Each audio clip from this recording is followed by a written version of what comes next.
going on, guys? It's your boy Optimus Dime and Underground Hogging. Here to talk a little bit about UFC 260, Miocic versus Nanganu. It should be a badass rematch. I mean, Stipe is definitely the GOAT heavyweight right now, but Nanganu is just ridiculous. How you doing, Underground? Doing real good. Excited for this big matchup we got coming up. Who you had to bet right now? You going Miocic? You going Nanganu? And new or and steel? Gotta go and new. Yeah. It's gonna be a great fight. But we also like to play a little bit of DraftKings, so we definitely want to see if there's any value fighters out there, maybe. That's what we're here to find out. Alright, the first fight, there's only 10 cards. I know like 3 fights got moved around. They had to get, I think Volkanovski was supposed to fight on this card. He ended up catching COVID. So they had to move his fight. And then we had, I think Anna Goldie was supposed to fight. Her fight got moved. So, and then as you can see right here on the right, Menefield was supposed to fight William Knight. He tested positive for COVID.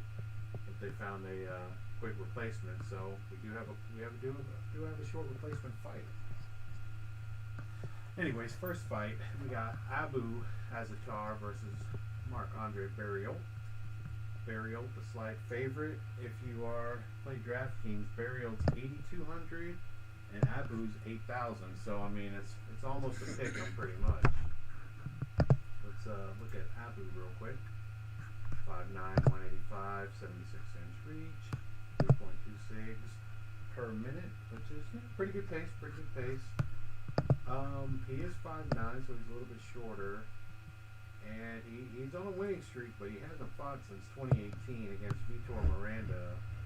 Miranda was pretty good back in the day, but still, that's almost a 3-year layoff. What can you tell us about Barriault?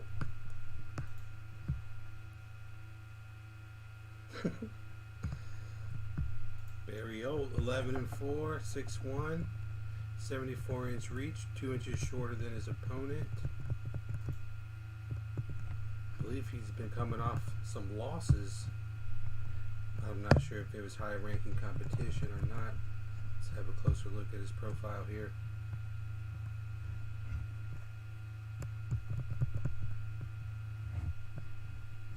Coming off a no contest and 3 straight losses, one being to Jocko, which is a pretty strong opponent.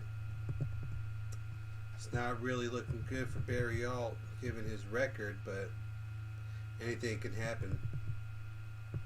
I'm thinking Azatar Abu may have the better value considering his resume is looking stronger. Yeah, if he finds a way to win. Barriault has been active though, you know. So you see 4 fights since 2019, whereas Azatar hasn't fought since 2018. So, you know, the ring rust may be something to look at. Maybe ring rust. He may not be improving in between each fight if he's just losing. True. And then had a no contest. I'm not sure how that fight ended in the second due to a no contest. Choda's okay. Choda's pretty popular. He's okay, yeah. I believe he was getting pieced up that fight. Choda was. So who do you I'm leaning towards Abu. If he continues the streak he's on, although it's not been very active, I think he should make a strong case. I'm not sure how much output he's going to have. Maybe he goes the decision. So, maybe not too much money, but I'm thinking he gets the win. Maybe not too many points, but I'm thinking he gets the win. Yeah, so he should have a nice floor. Like you said, most of his wins were decisions, and Barriault has been on a losing streak. I mean, good competition, but losing is losing, you know. So maybe Abu can grind out a decision win, and being just a slight bit cheaper, you know, it's definitely worth a look at. And we move on. We got Omar Morales versus Shang. Omar almost minus 200. If you're betting, he's got the 3-inch height advantage and a 1-inch reach advantage. 339 on a 6 per minute, so pretty active as well. Let's see what his profile looks like real quick. He's got 5 subs, 2 TKOs, so out of his 10 wins, 7's our finish. Let's see, he's 35 years old. So he lost to Chikadze, which isn't bad. He beat Benitez, beat Ma, Park. So he's got 2 finishes in there since 2018. Fought as recently as October in 2020, so it was a decision. So, I mean, he looks like he goes to decision a lot, but he is a bigger favorite. What about Shane Young? Shane Young coming out of Australia. Looking at his stats here, he seems to be the more active fighter. As my page loads up.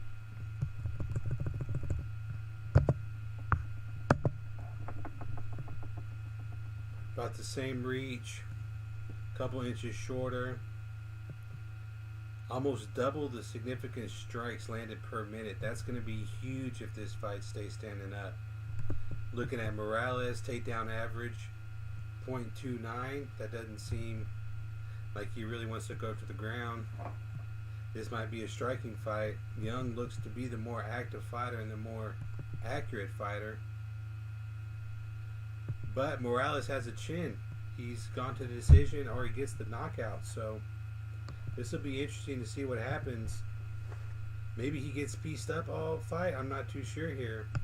What's your thoughts on the fight? Well, I think it could be a close fight. And like you said, Morales been going to decision lately. Shane Young looks like he doubles the output and has a slightly better accuracy. Even half a takedown better average almost, you know. Yeah. But his takedown accuracy at 25% to me tells me that he goes for a lot of takedowns. So you know he could grind. He could make Morales tired here. I think if he keeps up a pace like that. So I mean, on DraftKings, Shane Young's only 7,500, whereas Omar Morales is 8,700. Wow. That's a big price discrepancy. I think Shane Young might be one of those big underdogs. You know, if you want to leave yourself some salary, could be a sleeper. Yeah, definitely. His only 2 losses is to Volkanovski and to Klein. How good is Klein? I mean, Volkanovski's a champ, and how did that fight go down? Decision. Decision. He went all 3 rounds with Volkanovski, which is pretty good. But his most recent fight's a KO loss. He did get knocked out in September of 2020. So, I mean, that's only 6 months ago. 6 months ago. Oh, Klein's on a big win streak. He's looking to be like the real deal. Yeah. So maybe I don't know. I don't know if you put Omar Morales up there with the Volkanovski and the Kleins. You know what I'm saying? I don't know. And for it to be that big of a discrepancy, I think that's definitely worth looking at. Could be some value there, yeah. Alright, let's move on to the next fight. We got 2 guys I definitely cannot pronounce. Modestas Bukauskas and Michael Olashijek. I like it. Wow. Modestas 6'3", Michael 6'0". They're light heavyweights. Looking like Michael's a minus 170 favorite. He has a slightly higher output, which 4.83 for light heavyweight. I mean, that's shows he's got pretty good cardio with the 1 takedown average. So I'm definitely liking that. Let's see who he's been fighting lately.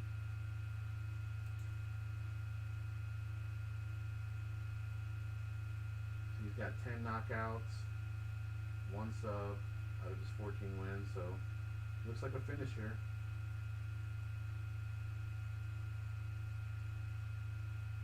He lost to Jimmy Crute and Vicente both by submission, but he beat Antigolov and Vellante, which he hasn't beaten Vellante, by KO, both in the first round. So you know his fights ended in round 1, round 2, round 1, round 1. So his last 4 fights. So I don't know if that says he's an all or out kind of guy, but both losses by submission. So I mean, I don't know. Want to look at Modestas? Let me take a quick look at Oleg. Oleg lost to Crute and St. Preux. Two big names. Let's move over to his opponent. How did you say that? Bukowskis? Bukowskis? Bukowskis. We don't know if that's right. We're just trying to say it the same. Okay, so 6'3", 205, 4-inch reach advantage. That's pretty significant. Almost, a little over 20% less accurate with no takedowns. So this guy likes to bang it out, obviously. Wait till you see his last 5 fights. Let's see how he's banging it out. See the hammer or the nail? KO, KO, KO, KO. TKO. So, looks like they both lost to Crute. Yeah. Interesting. Crute's definitely on the rise, though. He's a big name right now. He beat Miocic, Nosuglia, all by KO. Wow. So, looks like he's got a good ceiling. Yeah, and then if we got a Masputa in the chat from a JMice44. Don't know who that is. Keep it up. You will get the axe. I'm just kidding. What's up, bro? Bukowskis is only 7,700 and Olajic is like 8,500. So, I mean, Modestus, like, with all these, he looks like he's a home run hitter, so he did get knocked out by Crute, but I mean, so did the other guy. I don't know, man. For the cheaper price, Modestus, if he wins, it looks like it's going to be by a KO. So if he's a cheaper guy, he's definitely going to be on and optimal. He's got the plus money, so yeah, he's going to be on optimal if he wins. I think plus money and a KO artist. You might have to bet that. Yeah, it might be a fight to target. I like it. Bigger dude. I like it. Yeah, like you said, he's got the reach. So if he can keep this fight standing, he could get the KO. Alright, let's move on to Jared Goodwin versus Khabib's brother, Abu Bakr Nurmagomedov. Trains at AKA. Obviously, you always see him in the vids with Khabib. So obviously, and the stats reflected 5.29 takedown average. Huge. The other guy's won, so he does wrestle a little bit, but I mean, Khabib wrestling is a different animal. But the other dude's 6.676 per minute. That's pretty high, and he's got the 5-inch reach advantage. But at the same time, if Nurmagomedov gets his hands on him, it's going to be just an auto takedown, and dude can't get up.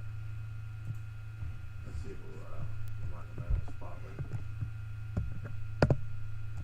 He got subbed by Zawada in a decision, so it's not like he's out here just dominating guys.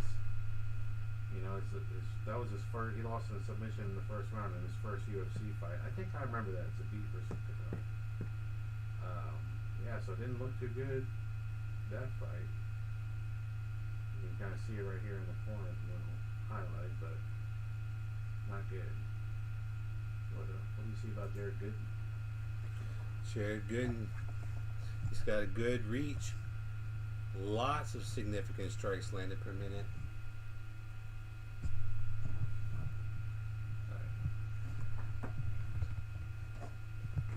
One takedown average. Well, let's see what his fights look like. Try and talk louder. We got these mics we're just testing out. We got Alan Jouban lost. Good fighter. Beat McCown, beat Jackson, beat Stamps, lost to Oliveira. He's looking pretty good. Unanimous decision loss to Jouban. You know, Jouban hits hard, so Goodwin definitely has a chin. Now, Nurmagomedov likes to get the takedowns and hold you there, so maybe Nurmagomedov tries to grind out a win here, and Goodwin's trying to catch him with the uppercut. So, you know, it's going to come down to, is Goodwin going to land that shot, or is Nurmagomedov going to hold him on the ground and try and get that sub? I'm not too sure how it plays out. I lean strikers just because I like striking, but Nurmagomedov may just ragdoll him, but his resume doesn't show that. So we'll have to see what happens. Yeah, he's got the high takedown average, but I mean, he just hasn't been impressive, and then to get submitted where Goodwin, like you said, has a TKO win and 2 submission wins, so he's got subs in his arsenal. And I mean, he had 3 fights in 2020. That's something you like to see is active. So he's hopefully putting his time in the gym, and he lost a unanimous decision to Joban, but that ain't nothing to be sad about. Joban's a good fighter, so for Goodwin being 7,200. Nurmagomedov's 9,000. They're obviously thinking Nurmagomedov might go out there and mollywop him, I guess. So, go look at the next fight. Getting closer to the main card. And the prelim Big fight coming up. Prelim main event. Now this looks like it might be a banger or a quick one. They got Alonzo Menefield versus Fabio Sharon. I know Sharon did miss weight. That's why it says 207 right there. They got the same reach. Menefield, definitely the more active fighter. And, Menefield's one of those. I think he's one of those. He's got 8 TKOs and 9 wins. So, and I think the losses we saw, he just gassed against Clark, and then St. Preux. St. Preux's a beast, though. But obviously knocked out Craig, Morea, Bobright. So, Fabio Sharon, I think, is coming off Dana White's Contender Series. That's why he's all grayed out. Wow. Dana White, graying him out. Menefield, pretty popular. Likes to KO folks. Been KO'd a couple times. More active fighter. Stats really show how active a fighter is or not. Also lost to St. Preux. Lost to Clark. Beat Paul Craig. That's Menefield. That's who we're talking about. Oh, we're talking about Sharon. Oh. What do you want to know about Sharon? Don't you go to Sharon? Do a roll.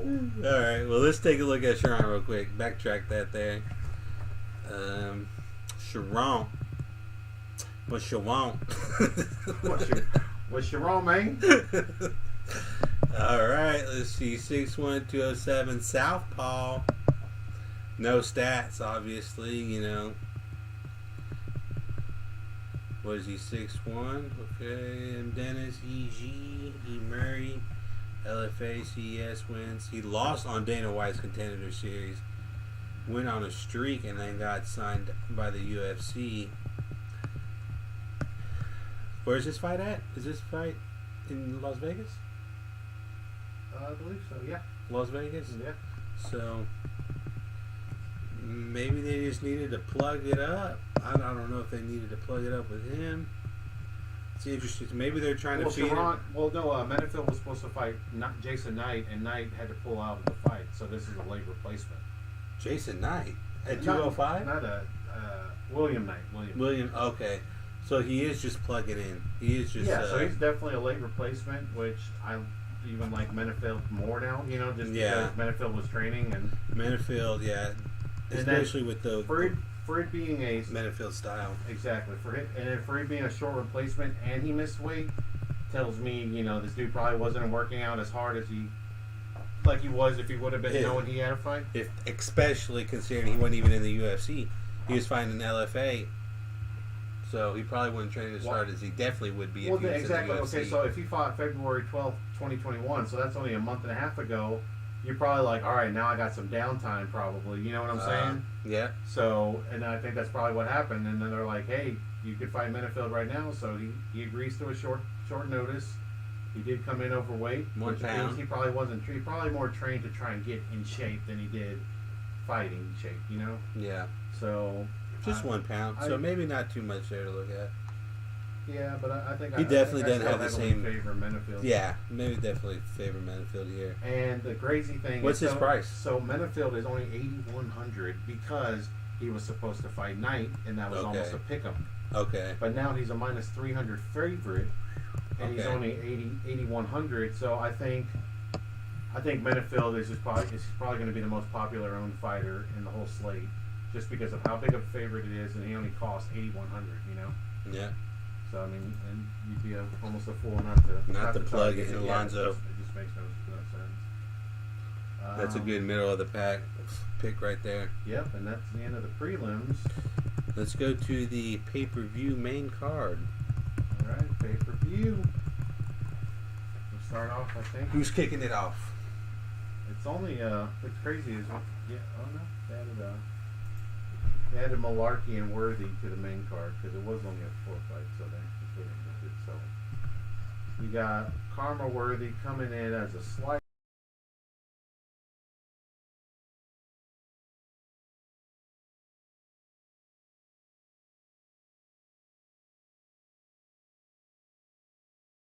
Both got the same reach. Worthy's got a high significant compared to Malarkey, but Malarkey's got big takedowns. Let's see what Worthy's been doing lately. Worthy lost to Azatar by knockout. Not Abu. No, not Abu. Beat Luis Pena, beat Smith, Ward, Munoz. So yeah, I mean he's got some finishes. You know what I'm saying? The Azatar he lost to is I think a pretty good fighter. But yeah, I mean pretty active. His stats, I mean, this reflects in his stats. What do you say about Malarkey? Malarkey, I'm thinking he's in for a tough fight here against Worthy. Worthy looking pretty legit. He's got the sub over Pena. Let's see what Malarkey's got to compensate for that. He's the one getting the takedowns, but his opponent has a submission over a ground fighter, a wrestler. So he's coming off of 2 unanimous decision losses to Ziam and Riddell. Otherwise, he wins by knockout. But that was not in the UFC. That was to get in the UFC. So he may be on the chopping block 2 tonight with some other fighters. One fighter earlier was on coming off a few losses. Maybe the first fighter of the night. And Malarkey may be on the chopping block, and Woodley may be on the chopping block. We'll get to that later, though. So Malarkey, not much to say about him besides he hasn't won a fight in the UFC yet. Yeah, I like the takedown average. I mean, obviously DraftKings favors grappling more right now, just the way they keep changing the scoring. For points. You know, if Worthy can keep this on the feet, he looks like to have a significant advantage, you know. And Malarkey's has the takedowns, but he's still losing the fight. So what's happening is are they getting up? Is he not doing anything once on the ground? Is he getting reversed? So yeah, and Malarkey's 7,600, Worthy is 8,600. I feel like the winner of that fight could score pretty good. Let's move on to the first women's match of the night. Yeah, first and only women's match. They got Miranda Maverick, the pretty good favorite over Julian Robertson. Maverick is young and another trying to build her name. She's a young up-and-comer. I mean, you look at the significant strike per minute, 9.8. I mean, that's ridiculous. She probably I think she dominated her one UFC fight, so it's definitely a skewed number, but that also tells you, hey, she went in there to handle business. Julian Robertson, I think more of a ground specialist, right? She's kind of gets the subs, I think. I remember she fought like Miranda Marcos or something. But if we look at Miranda Maverick, anyways, she's got a TKO win over Loja at UFC 254. So not too long ago, back in October, she beat Pearl Gonzalez. She beat Young Leonardo, all Invicta fights. But I mean, Invicta's a good women's organization outside the UFC. But yeah, I mean, dominated Loja. I remember that fight. I think that's the one. Is that the one where she cut that girl open pretty good? Could have been. I'm not recalling. Yeah, I think she like split her nose open pretty bad. But yeah, I like Maverick as an up and comer. But you can't count Julian Robertson out. You know, she's a tough girl. Tough girl, likes to get the takedown. You know, Let's see. 2-2 in her last 4. Stayed fairly active in 2020. 3 fights in 2020. I like that. Beat Casey, beat Botello, lost to Santos by decision. So, you know, she's either winning the fight or going the distance. Maverick, if Maverick comes out looking to really put it on her, I think she has the ability to, just based off of what she's done and who she's done it to in the past. Probably the younger, hungrier fighter. Robertson, 9-5. We've seen her win. I haven't really seen her take it to the next level as far as aggressiveness and just try and starch her opponent. So, if Maverick starts fast, I think she can win this fight. I agree with you there, but the one thing I'm worried about, you see Julian Robertson, the bigger girl, taller girl, is if she can get Miranda to the ground, she's probably going to be able to hold her there, you know? Yeah. So it's definitely, you know, Maverick is 8,800 on DraftKings. I did not see the face-off, so I'm not sure how she's stacking up. Yeah, I saw the face-off. She was taller. Was she tiny? She wasn't tiny, but I mean, Robertson, genuinely not the bigger girl usually. But Alright. oh yeah, Robertson came in at 7,400. Maverick 8,800. So, 88. Yeah. You know, Looks like Maverick's big favorite. big favorite. All right, the people's main event: Sean O'Malley versus Tommy Almeida. That's gonna be a good fight. O'Malley, you know, Big name. damn near broke his ankle against Cheeto Vera. Cost me big. Got hurt. He got hurt, you know, it happens. I hope it's not a reoccurring thing. Almeida super active. You know, he had 5.39 significance per minute, so we've seen Almeida in some wars. You know, he's definitely on the downswing. Lost 4 of his last 5 fights. But to big names, I mean, Cody Garbrandt, Jimmy Rivera, Rob Font.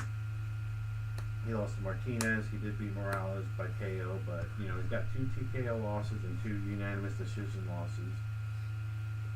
You know, fought as recently as October, so that's good. You know, he's a crafty veteran. But, I mean, big height disadvantage, 5'7" to 5'11". I don't think that bodes well for him, which is, you know, he's coming in at 7,000, whereas O'Malley's 9,200. So obviously people are favoring O'Malley here. What do you think about O'Malley? Think he's back? Oh man, I think his skills are still there. I think he's still game to get in there and go fight. I'm just wondering if the blueprint is out on how to beat Sean by attacking that leg, because that'll be 2 fights now that he's been severely injured from his leg, his knee, or his ankle, whatever, perennial nerve from the last fight, and his ankle from the Sukumatov fight. So, can Almeida capitalize on his weakness? Is the blueprint out? Because we know Sean's going to come out and try and starch him on the feet. So, it's up to whether you think, you know, Almeida's still game. How old is Almeida? Let me see. Almeida, I think I want to say he's like 30 something. Is he still young? 29. 20, He's just 29. been in the UFC forever. He's got a lot of experience. At plus 270? Yeah. That's Plus 270. that's a lie. I think that's a live dog. I think Almeida's a live dog. Almeida's a live dog. Yeah.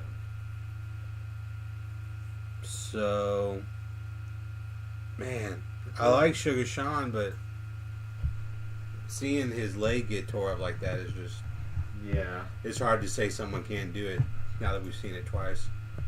That's true. But I think O'Malley, if Almeida just tries to come in, rushing in and swinging, O'Malley can kind of sit back and just kind of pick Almeida, And snipe him. snipe him coming in. You know, he is accurate, but does he hold up? That's the question. All right, and then the co-main event, we got Tyron Woodley versus Vicente Lucay.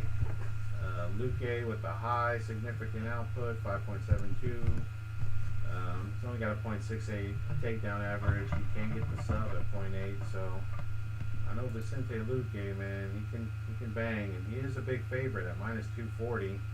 He's got 11 knockouts, 6 submissions. He's beaten I think Randy Brown. He knocked out Randy Brown, Nico Price. He did lose the Wonder Boy. He beat Mike Perry, Krantz. So I mean, he beat tough dudes, and he's finishing them. So I mean, there's no shame in losing this Wonder Boy. Whereas I don't know, man. It seems like Woodley's on a downswing. What do you think? Well, Woodley's definitely on a downswing, performance-wise and resume-wise. Lost to some tough competitors. Injured his rib. Is that a sign of age, or is that just a freak accident? He's going to be 39 years old. I think in his mind he still knows what he needs to do, and he still knows how to do it. But it's going to be up to, is his body going to able to keep up with his brain? Lucay, very strong, tough opponent. Yeah, you look at Woodley's losses: Covington, Burns, Usman. I mean, who hasn't lost to these guys in the last 2 years? Everybody that's fought him has, pretty much, unless they're fighting each other. So, just on the surface level, those losses don't mean much. It's just, how did Woodley look compared to Woodley in the past? And I think Woodley in the past looked better than the Woodley in the Covington fight and in the Burns fight. If he comes out like he did against Darren Till, you know, we're gonna have to start talking about Woodley differently. He's still game. I don't know. I don't think he's gonna land that one big shot against Lucay. Lucay's very mobile. He's pretty crafty in there. Let's look at Lucay's wins for my prediction. Lucay coming off of Nico Price, a slugger. Randy Brown, another slugger. TKO'd both those guys. Beat Mike Perry. Lost to Wonder Boy in a decision. Probably just got outpointed. Oh yeah, that was a fight of the year contender, Lucay and Thompson. That was a real good performance by Lucay in a loss. Gotta lean Lucay in this fight. Woodley's age is just catching up to him. I think prime Woodley would beat Lucay, but I don't think Woodley's in his prime anymore. He's still top 8, but I don't think he's going to be top 5. Lucay's pushing top 5 talent. Yeah, Lucay, the younger guy, 29 years old. I mean, 10 years younger than Woodley. You know, Woodley lost to some tough people, but I think he just looked like he was struggling in there. You know, he was afraid to let it go. Just looked tired. I don't know. I like Lucay in that matchup. And then we got the main event, Nanganu versus Miocic, which, I mean, everybody thinks it's either going to one way. First or second round Nanganu. If it goes past that, then it's pretty much all Miocic. It seems like the general consensus. But, I mean, that being said, Nanganu just got to land that one good one, and it's all over. Lights out. 34 years old, so as a heavyweight, you got to think that's like the prime, everything, you know what I'm saying? Stipe, greatest all time, but he is getting older. Nanganu has been on the street from knocked out Blades, Velasquez, Dos Santos, and Rosenstruck, all in the first round. Fought May last year, so just under a year he fought, which isn't bad for heavyweights. They're not that super crazy active. I don't know. I feel Nanganu. I think this time, Nanganu gets it. I think Nanganu gets it. I think he feels pent up and he's ready to just blast off on these guys. He's been waiting to get his title shot patiently, not really making a big scene. I think he's ready to capitalize on his opportunity here. Stipe coming off the trilogy with Cormier, looking great. I mean, what can you say? He's got the best resume at heavyweight of all time right now. Nanganu trying to land that fist on his chin and just put him to sleep. Not much to look at it further than, is Nanganu going to knock him out? And if he doesn't, is Nanganu going to keep it on the feet with the gas tank and steal a decision by winning 3 rounds? I think the smaller cage may play a small factor into it compared to their last fight. I know Stipe's coming in lighter, so probably trying to be more mobile in there, trying to move around a lot more. Obviously trying to keep the gas going. How much he's going to go for a takedown, knowing that Francis has now caught Curtis and Kane with the uppercut knockout since they fought, on them trying to shoot a takedown. So Stipe's probably going to try and tangle him up, maybe push him to the fence and get a takedown that way, or maybe just try and beat him up against the cage like maybe Usman would do somebody. Francis gonna have to use his power. He's been working with Usman a lot, I imagine. So I'm thinking his grappling's gotten better. It's gonna be interesting to see how much Francis has evolved, considering he's so young in the game. I'm gonna have to lean Francis just because I would like to see a knockout, and that's my prediction. Yeah, I'm going to go Francis round 1. I think this time he gets it done. But at the same time, I think Stipe had a great run. I think he's going to get a little disrespected after he gets knocked out. But like I said, his resume speaks for itself, so you can't be too mad. Anyways, Miocic's going to be 7,800. Nanganu's going to be 8,400. So I think they're both going to be popular either way. They're probably going to both be on. One of them is going to be on the optimal. How much damage has Stipe taken versus how much damage Francis has taken since they fought? I'm thinking Stipe's taken a lot of damage since they fought. Oh, for sure. To the getting brain, older, you know. all to the brain. So I guess that's it. I hope we have a good fight, some good outcomes. You want to put a lineup together? Yeah, I'll go ahead and just switch to your stream. But anyways, thanks for joining, guys, and I appreciate y'all coming out. All right, well, let's make a lineup using all that knowledge we just went over. Volkanovski out. Sucks that fight got taken out. So, for cheap, who we going low? Charant? Not. Almeida, possibly. That Almeida might be my upset of the night if you're betting, money line or something like that. Optimus, you got any input on how we should start our lineup, who we should build around, how we should build around it? Well, for the price, I'm liking Menifield. Let's build around Menifield. I already knew that was coming. I was big on Menifield in the. I like Menifield. That saves us some money. If we want to target, I'd like Nanganu. You like Francis Nanganu? Shane Young, another cheap one. Shane Young. Ooh. And then what's going on with Shane Young? Young weighed in at 145.5. Reports suggested earlier this week that Young would be forced to withdraw from the matchup due to COVID protocol. It took place, it appears, and would not be fighting after. Shane Young, who was that? Was he the big striker? Yeah, he was fighting Omar Morales. With the activity? Yeah, I like Lucay.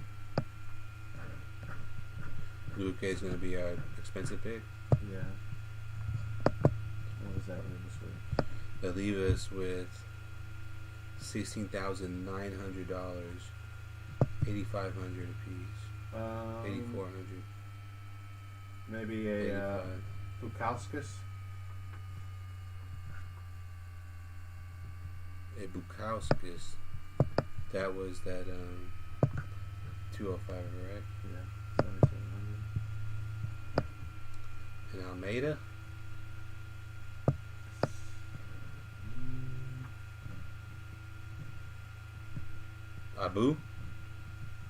Abu's the game. He's got a big floor burial. It's on a losing streak. I just don't think Abu's that active. Worthy? Worthy? What about Maverick?